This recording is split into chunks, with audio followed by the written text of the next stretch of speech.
Okay, this is the upstairs attic video, and we've got a closed attic system, which means I can't see a lot of the framing. Now, the lower level, the upstairs hall, they had batt insulation on the walls. That wasn't living space. This is a living space.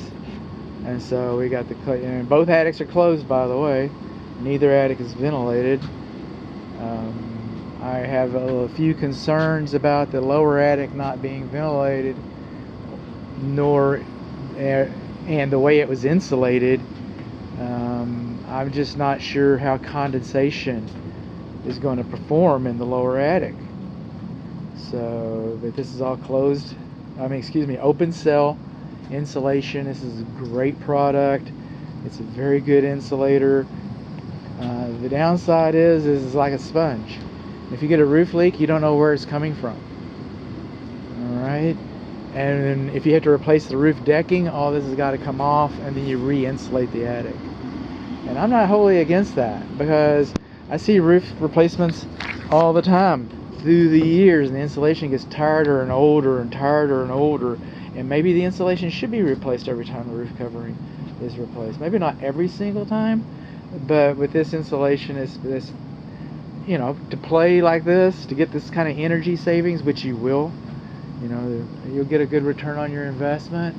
So, the benefits of this, a lot of people feel like that they outweigh, the fact that you might have to replace a little bit of insulation right there if you have a leak, or you might replace all the insulation if you have a complete roof replacement. That requires, all roof replacements do not require deck replacements. But when it comes time to replace the deck, then you're going to be replacing the insulation. That's pretty normal. Now, one thing that happened, I got the privilege, my client forwarded me a report by an engineer talking about as a pre-final inspection. And I appreciate that. You can't get enough people looking at this, enough different opinions.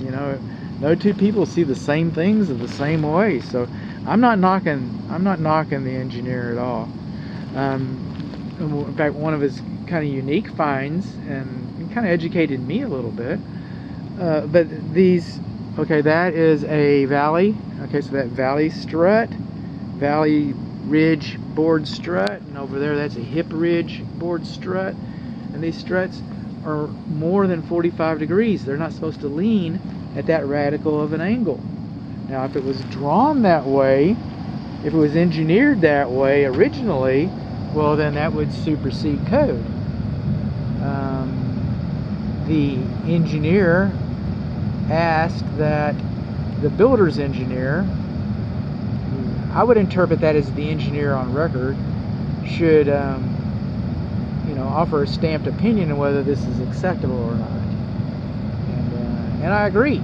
I mean, there's nothing wrong with having the engineer on record coming in and verifying his work.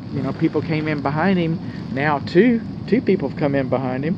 We've got questions about it. I think it's a reasonable request to have the engineer explain that. And, it might have been drawn that way.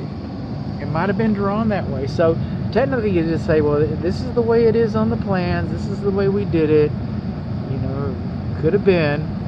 I don't know. And then, but at least we want an explanation. I'm just trying to think how this would have been remedied. And this strut would have been moved up a little farther to create the 45. This strut right here would have been a little farther up the ridge board. This strut over here would have been moved up the ridge board a little bit more to create the 45-degree angle. So the fix doesn't look like it's that difficult. And they'll come in and patch the insulation, and they can do that. The fix doesn't look that difficult if it's necessary. So I'm just kind of curious. I know that the engineer before me asked for the original engineer to render an opinion. So I would just like to. I'm coming in. I'm reinforcing that. Okay, I am reinforcing that. I am reiterating so that it doesn't get lost in the conversation.